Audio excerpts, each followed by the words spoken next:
sistem kita disandera, Iya. dia minta tebusan. Data atau informasi kan sekarang udah dianggap sebagai harta yang paling berharga. Ya, dia kira orang kalau sudah tahu penting jalanin sendiri.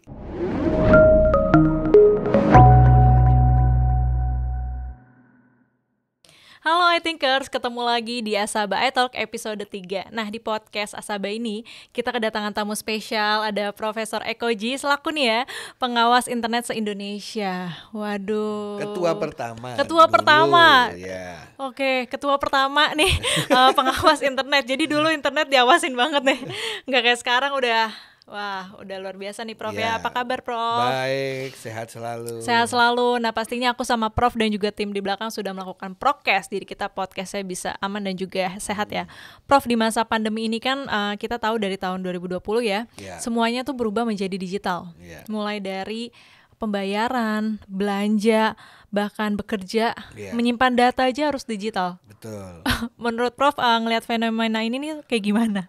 Ya, ini sudah suatu hal kemajuan teknologi yang tidak bisa kita hindari. Ya, istilahnya keniscayaan kita semua pakai teknologi. Betul. Karena teknologi selain membantu kita untuk mempermudah hidup kita, ya juga membuat hidup lebih nyaman, ya.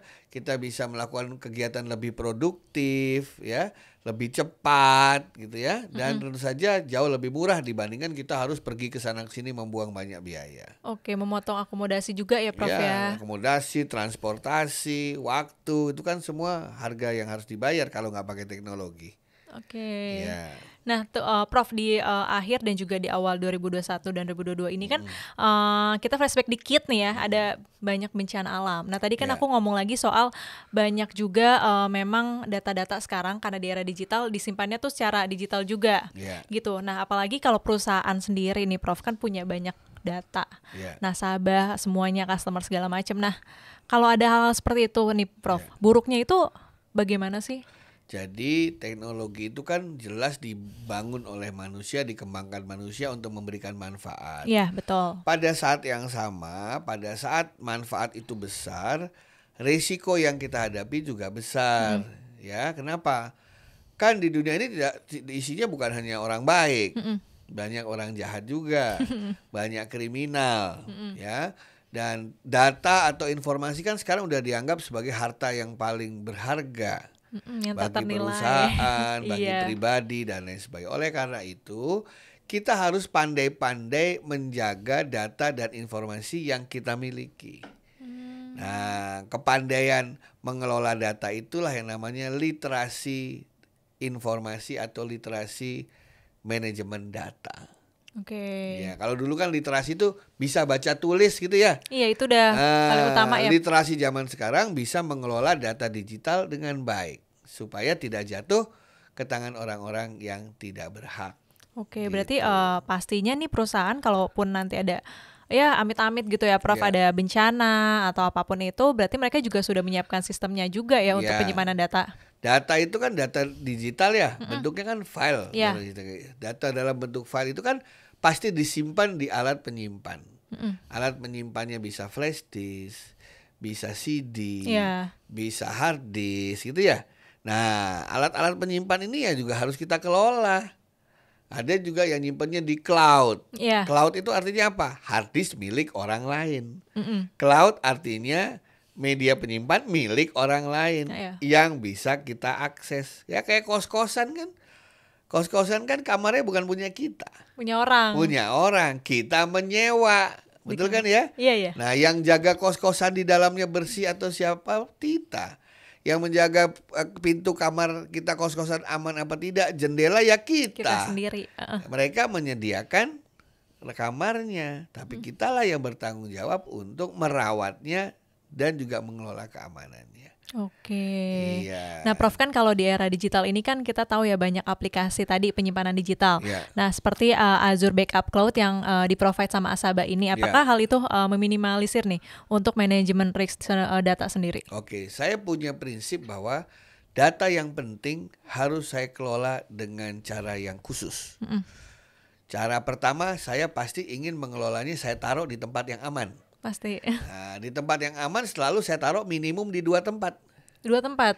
di tempat saya sendiri dan di tempat lain yang saya percaya keamanannya. Berarti tempat rahasia yang satu. Iya, yaitu di cloud Azure misalnya. Yang satu lagi saya simpan di hard disk saya di rumah misalnya. Oh iya.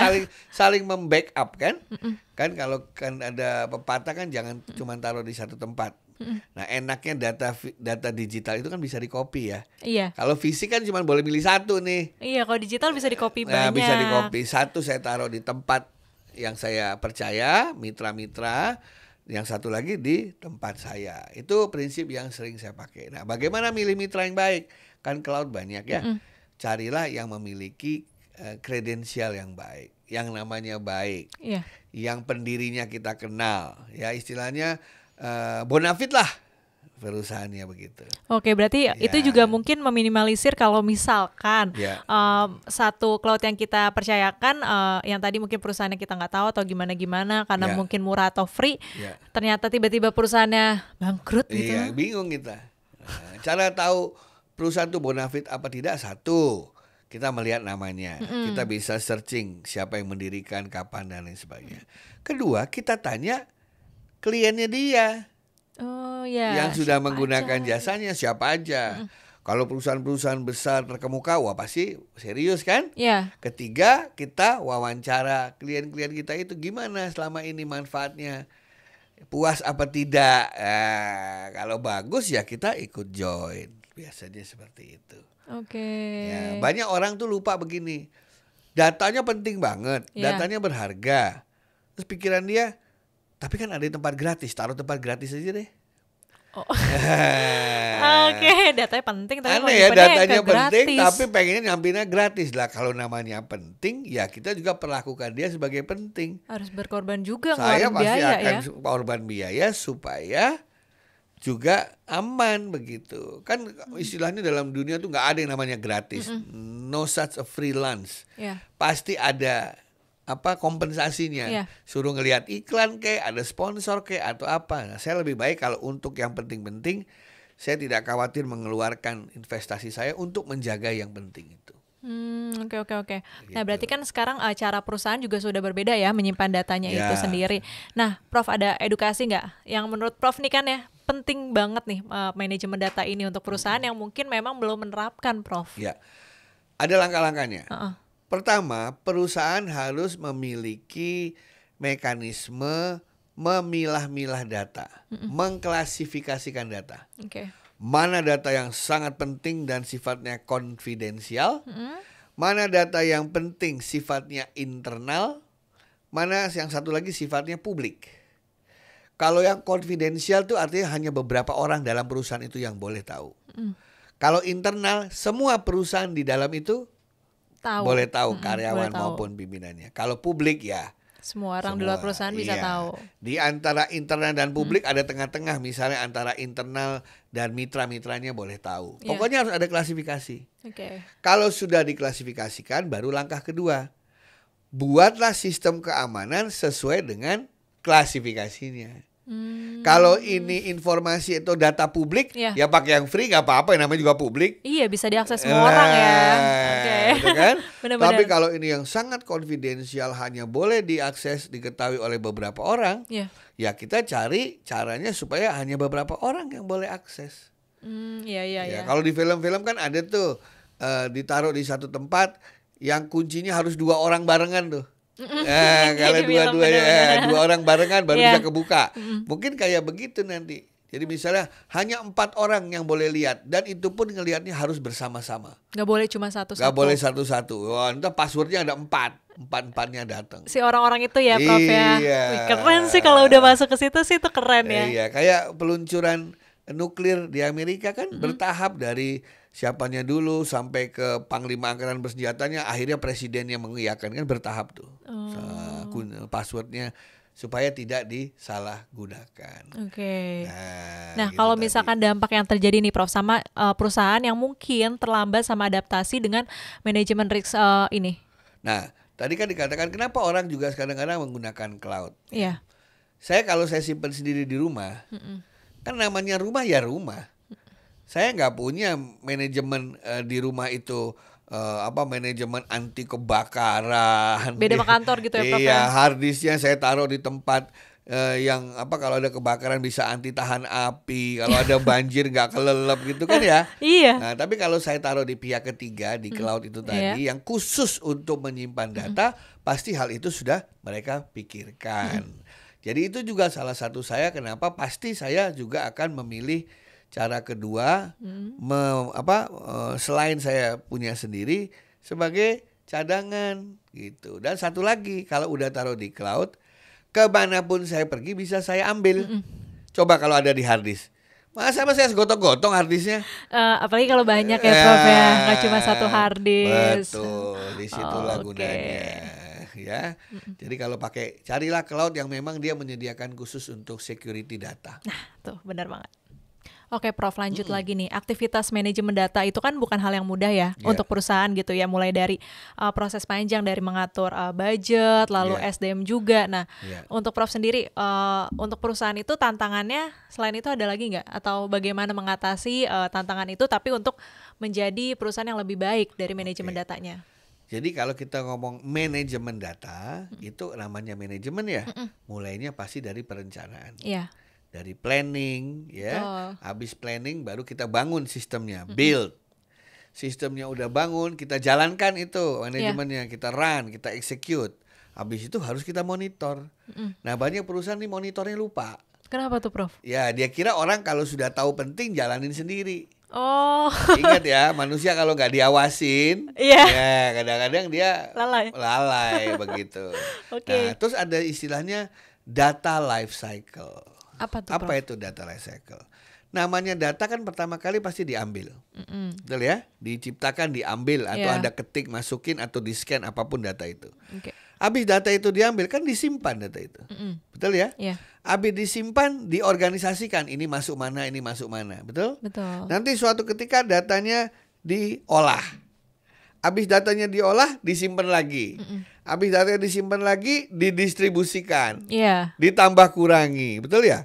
Ini namanya data life cycle. Sampai akhirnya datanya didestroy, dimusnahkan, dihapus kalau nggak dipakai lagi. Nah, setiap titik-titik ini, mulai dari menciptakan data, menyimpan data, memilah-milah data, mengolah data, mendistribusikan data, menghancurkan data, semuanya ini harus di-manage dengan baik. Ingat loh, banyak sekali kejadian-kejadian di mana waktu menghancurkan data itu, data yang udah di-print, dihancurinnya pakai mesin. Iya, biasanya kalau di kantor-kantor kayak gitu. Yang jadinya lurus-lurus gitu kan. Iya, mie gitu. Ada sudah kejadian sama tukang sampah disambung-sambung lagi. Oh ya? Ya. Untuk apa tuh, Prof? Untuk mengetahui aslinya ada tulisan apa. Cuma pengen tahu atau mungkin ada kepentingan lain? Enggak, karena di dalam data yang dihancurkan itu ada tulisan username sama password. Cuman ngancurinnya pakai yang kertas biasa gitu. Nah, kita harus mencari tahu cara menghancurkan yang berbeda. Makanya ada yang dihancurkan, dibuang ke tempat sampah yang beda-beda, di tempat sampahnya dibakar lagi, supaya tidak bisa lagi direkonstruksi ulang. Ada ya. Jadi yang namanya penjahat tuh mencoba mengambil di tiap titik.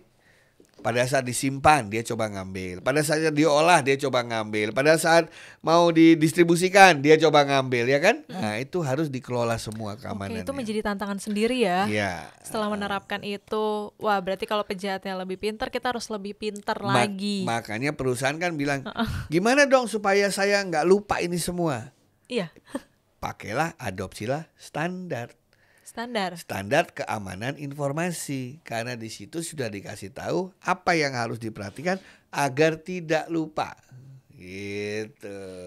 Dan ini pastinya harus diterapkan di semua karyawan juga ya, Prof ya? Iya pasti, karena penjahat itu selalu mencari titik yang paling lemah. Di kantor itu siapa yang paling gaptek, siapa yang paling gak peduli dengan keamanan informasi, dia akan masuk lewat situ. Loh kok bisa? Ya kan semua orang pakai komputer di jaringan yang sama. Tapi berarti ke people-nya dulu nih. Saya coba cari satu orang people aja yang ceroboh, masuk saya ke jaringan itu. Nah, itu caranya penjahat. Dia penjahat nggak akan ngetes orang IT, jago semua. Iya. Dia akan lewat user. Dari usernya dulu. Dari usernya yang paling abai, yang paling lemah, yang paling mudah ditipu. Begitu. Oke, wow, berarti emang penjahatnya juga nggak cuma tadi aku bilang ya lebih pintar daripada kita. Nah, karena data itu disimpan di hard disk, data disimpan di hard disk dan hard disk itu dikelola oleh aplikasi, maka username dan password harus kita jaga dengan baik. Karena waktu mau ganti-ganti data, ngirim data kan masuk aplikasi. Yeah. Jadi yang harus kita manage apa? Ya password juga akhirnya. Iya. Banyak orang lupa. Iya. Ya kan sama misalnya gini, dari tadi kembali ke kos-kosan. Barang yang berharga ada di dalam kamar, betul? Betul. Tapi masuk ke kamarnya pakai apa? Kunci. Kalau kuncinya udah jatuh ke tangan orang lain atau dipalsu oleh orang lain, diduplikat sama orang lain, ya nggak ada gunanya di dalam itu semua. Gak ada gunanya karena bisa diambil juga sama orang lain. Kunci itu yang namanya password. Jadi mengelola password menjadi penting.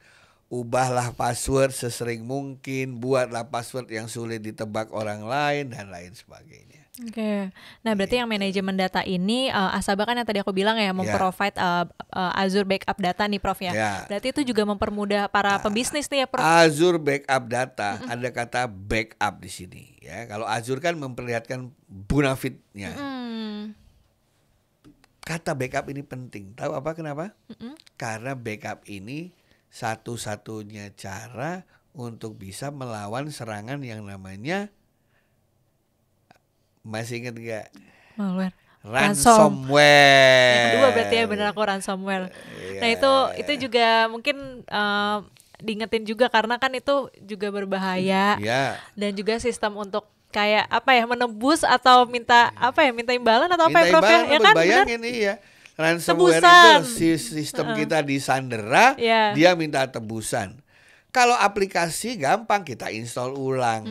Kalau hardware gampang kita beli lagi. Tapi kalau data masa kita masukin lagi, kita input lagi, nggak masuk akal. Benar-benar. Makanya yang paling banyak di ransomware datanya. Nah kalau sudah di ransomware mau bayar atau input ulang kan pusing kita. Tapi kalau kita punya backup, kita masih bisa melanjutkan bisnis kita. Oke, berarti tadi itulah gunanya backup yang dari Azure tadi. Oke, wow. Dan juga mungkin nggak usah pakai pembisnis juga, personal pun juga bisa menggunakan ya Prof? Sama, setiap orang kan pasti punya data yang penting bagi dia juga, ya kan? Sama persis. Jadi I thinkers nih kalau misalkan mempunyai data yang penting, kita juga harus tahu nih tempatnya untuk naruh tuh nggak cuma sembarangan. Nggak cuma-cuma yang tadinya cuma pengennya yang serba free ya Prof ya, tapi nggak keamanannya tidak terjaga. Ya, sama dengan Anda punya permata, tapi nyimpennya di tempat publik. Nah, apa gunanya disimpan? Kalau bakal dilihat orang-orang juga, jadi malah memancing orang-orang jahat untuk ngambil barang Anda ya Prof ya. Perlakukanlah keamanan suatu barang sesuai dengan nilainya. Apalagi kan sekarang kita semua di era digital, pasti juga kita harus berubah juga ya. Adaptasi penyimpanan data-data itu melalui digital dengan yang tadi Prof bilang. Ada beberapa hal yang harus diterapkan, apalagi untuk perusahaan, biar datanya nggak masuk virus-virus, dan juga pas lagi amit-amit terkena bencana bisa tetap aman ya Prof ya. Terkena bencana hancur itu kan. Bencana itu macam-macam loh, tidak hanya bencana alam, bisa juga bencananya karena kebakaran. Kelalaian manusia seperti kebakaran gitu ya Prof. Kebakaran atau kayak di mana yang tiba-tiba gedungnya sudah tua runtuh. Iya. Kita nggak pernah tahu ya, jadi mendingan mencegah daripada mengobati. Oke Prof Ekoji. Satu lagi yang penting. Apa tuh? Banyak orang mengira kalau kita simpen di cloud itu, orang yang punya cloud bisa ngelihat data kita. Itu juga jadi pertanyaan sih. Makanya waktu disimpan di cloud kita enkripsi dulu. Cuma kita yang bisa lihat. Jadi seandainya dia masuk juga nggak bisa tahu itu bacaannya apa. Oh gitu. Tapi kita bisa kasih password juga nggak sih Prof? Ibaratnya kos-kosan Anda yang di dalam tadi, lemari esnya, kamar tidurnya, tempat rotinya, semuanya dikunci. Bahkan TV atau tadi kulkas pun dikunci semua. Nggak bisa langsung buka gitu ya Prof? Dan kuncinya itu hanya bisa dibuka dengan sidik jari kita. Berarti kan kalau udah sidik jari, walaupun bisa dimanipulatif gitu kan, tapi agak jauh gitu ya Prof ya. Jadi dia dapat data kita tapi dia nggak bisa baca. Oke, itu cuma keren. tempat nyimpen aja. Apalagi untuk perusahaan ya, kita tahu kan data-data nasabah, terus juga customer itu kan sangat penting. Pastinya dijaganya juga double dan juga harus di backup. Betul sekali. Oke, Prof, ada closing statement nggak dengan tema kita hari ini? Iya. Closing statement saya sederhana, saudara-saudara sekalian. Aku suka banget nih sama closing statementnya Prof Eko Ji. Saya lagi mikir nih apa closing statementnya, gitu kan ya. Biasanya orang itu baru memasang alarm di rumahnya kalau tetangganya sudah kerampokan. Tidak ada gunanya. Kenapa? Karena sudah terlambat. Oleh karena itu, antisipasilah. Kalau Anda memiliki data yang penting, pikirkan pula model mengamankannya. Itu closing statement. Gitu. Jangan nunggu tetangga kena musibah. Jangan tunggu tetangga kompetitor kena musibah gitu ya. Tapi kita harus mengamankan lebih dulu. Itu kalau tetangga. Bayangkan kalau tetangga itu adalah kita, sudah terlambat. Nggak bisa ngapa-ngapain. Udah nggak bisa ngapa-ngapain. Amit-amit deh makanya. Yang ada hanyalah penyesalan. Janganlah penyesalan karena selalu datangnya belakangan. Iya, kalau nggak datangnya belakangan namanya bukan penyesalan. Pendaftaran. Oke, I think sekian dulu podcast Asaba kali ini bersama Prof Eko Ji. Thank you banget. Kasih. Sering-sering main ke sini ya Prof ya. Pasti, kita bakal bahas yang lain gitu, nggak cuma manajemen data aja. So buat I thinkers di rumah semoga ilmunya bermanfaat gitu ya. Dan kalau misalkan ada yang mau ditanyakan langsung aja tulis di kolom komentar di bawah sini. Aku ada Dianti dan juga Prof Eko Ji. Sampai jumpa lagi. Sehat selalu ya. Bye-bye. Bye-bye. Thank you.